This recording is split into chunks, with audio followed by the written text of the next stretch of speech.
Bien le bonsoir les Blaugrana, ça va ou quoi les phénomènes? Nouvelle vidéo actualité sur le FC Barcelone. Dans celle-ci, on va parler du dossier Merino qui refait surface. Apparemment, le joueur aurait commencé à étudier l'offre d'Arsenal. Ça fait déjà un bon moment que Arsenal est venu s'informer à son sujet, mais le joueur attendait le FC Barcelone. On parlera de ça durant cette vidéo actualité, mais aussi évidemment du dossier qui prend le plus de temps du côté de la Catalogne. C'est bel et bien celui de Nico ou encore le cas Ansu Fati et plein d'autres sujets. Les phénomènes, si vous souhaitez soutenir la chaîne, qu'on puisse continuer à grandir côte à côte, n'hésitez pas à lâcher le petit like, le petit abonnement. Maintenant, plongeons-nous dans la vidéo actualité du jour. Commençons par la tournée américaine qui s'approche à grands pas. Je vous partage sous vos yeux les joueurs qui sont conviés à participer à cette tournée américaine. Je ne vais pas vous les citer nom par nom, car comme vous le voyez, il y en a quand même beaucoup, mais je vous laisse mettre pause à la vidéo pour ceux que ça intéresse, pour voir un peu ce qui est super important, quels joueurs ont été conviés pour la tournée américaine. Dans celle-ci, on aura droit à ces affiches-là, Barça contre Manchester City ou encore un classico comme la saison dernière, comme souvent d'ailleurs. En soi, c'est les matchs de la saison dernière. Ça va être un remake. On avait joué le Milan, on avait joué le Real, on avait joué City. Un match qui d'ailleurs avait séparé beaucoup de personnes entre ceux qui avaient pris plaisir à voir autant de buts durant la rencontre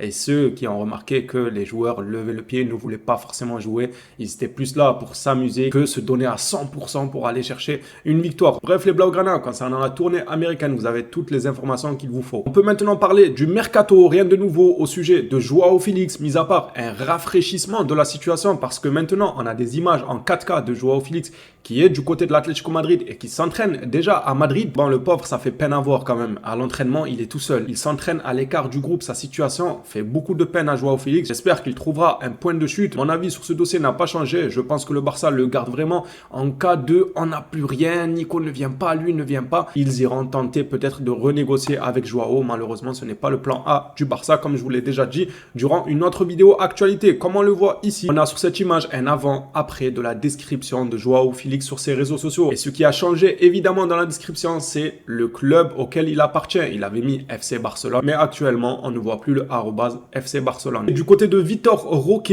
FF Polo nous confirme que Barcelone est en effet bel et bien disposé à laisser partir Vitor Roque. Le club souhaite le vendre définitivement ou via un prêt avec option d'achat obligatoire. Ça reste quand même une vente, quoi. Si c'est un prêt avec option d'achat obligatoire, le club veut réellement s'en séparer définitivement, ça c'est certain. Cependant, du côté du joueur, lui, il ne pense qu'à réussir au Barça et hésite encore à partir. Très franchement, j'ai pas envie de m'attarder sur ce communiqué. On est tous d'accord pour dire que le traitement qu'il a, franchement, il est très honteux. Maintenant, attendant de voir le dénouement du dossier. Du nouveau concernant le dossier Merino, et c'est le journal Mundo Deportivo qui nous le rapporte, le processus Mourinho est complètement stoppé à l'heure actuelle du côté du Barça. La priorité de Barcelone est Nico, puis Olmo. Flick, de son côté, étudie la possibilité de remplacer le milieu de terrain par un jeune joueur, tandis que Merino a déjà commencé à réfléchir à l'offre d'Arsenal, une offre qu'il a reçue il y a déjà un bon bout de temps, mais comme je vous l'ai dit dans l'intro, le joueur a préféré attendre le FC Barcelone. Ces derniers temps, les sensations du côté de la Catalogne, c'est que Flick veut réellement faire confiance à la jeunesse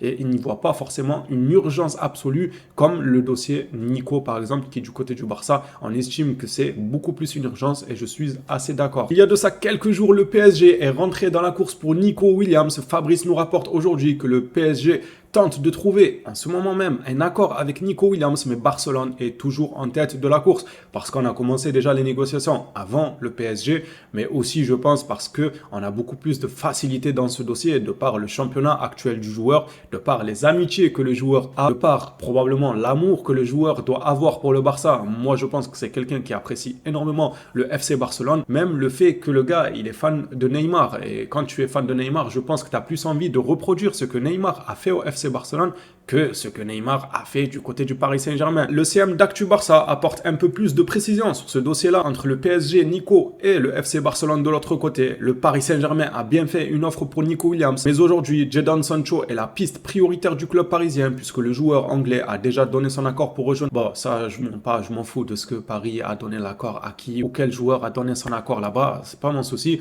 Il resterait plus qu'un accord soit trouvé entre les clubs. Nous, ce qui nous intéresse là, c'est Nico. Le salaire proposé proposé par le PSG est de 15 millions bruts. Je pense qu'il touche quand même une dizaine de millions du côté de Bilbao. Ce n'est pas rien quand même. Bilbao, ils l'ont quand même blindé. Luis Enrique a déjà parlé aux joueurs qui préfèrent jouer en Espagne pour le moment. Je vous l'ai dit que ça va être un point clé. Le fait que Nico Williams a connu la Liga, qu'il évolue encore en Liga à ce moment même et qu'il est espagnol tout simplement. Quand tu as l'un des plus grands clubs locaux qui s'intéresse à toi, qu'est-ce que tu vas te perdre ailleurs? Surtout, comme annoncé juste avant là, le joueur il est fan de Neymar. Et est-ce qu'en étant fan de Neymar, tu rêverais d'aller suivre ses traces avec ce qu'il a commencer à faire au Barça, même si on connaît tous comment ça se terminait, ou est-ce que tu vas aller au PSG? Pour moi, l'histoire de Neymar, elle va servir de leçon à beaucoup de personnes. C'est malheureux pour les collègues du PSG, mais je pense que beaucoup de joueurs vont réfléchir à deux fois avant de vouloir une carrière financière, à part si le joueur il est là que pour l'argent.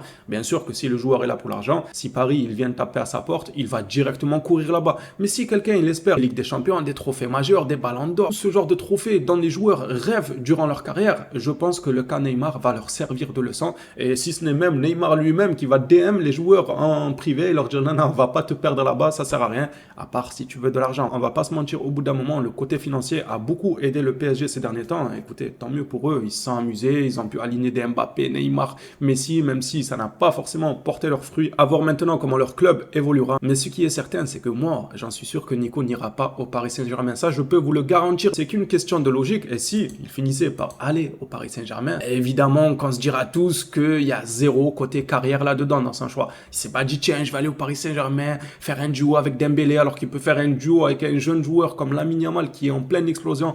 Les gars, ça va 2 minutes s'il va au PSG. C'est parce qu'ils ont blindé sa famille sur 20 générations à venir. Il ne faudra pas se faire de fausses idées. Passons à Fabrizio Romano qui nous parle lui aussi du dossier Nico Williams. On lui a posé la question, combien de temps devons-nous attendre pour Nico Williams se décide? Et ça, c'est une très bonne question. Ce à quoi Fabrizio Romano répond, je pense maximum en début de semaine prochaine, genre d'ici lundi. Pour être un peu plus large, on va dire entre lundi et mercredi de la semaine prochaine, on devrait être fixé sur le dossier Nico Williams. Pour terminer la vidéo actualité, le Blaugrana, on va rester sur un communiqué de Fabrizio Romano qui cette fois-ci nous parle d'Ansu Fati malgré les rumeurs qui courent à gauche à droite ces derniers temps au sujet du joueur comme étant sur un probable départ, surtout avec cette blessure-là. Apparemment, il n'y a pas le feu du côté du Barça concernant Fati car Flick le protège. Il apprécie le profil, il aime énormément. Fabrizio Romano a déclaré Ansu Fati reste pour le moment du côté du Barça car Flick l'aime beaucoup. C'est vrai que Flick a eu à faire des éloges sur le joueur, peut-être qu'il a la petite astuce. Déjà vu comment il commence avec Ansu Fati, il a un peu compris que c'est un joueur qui marche beaucoup à l'affection, qui marche beaucoup à la confiance.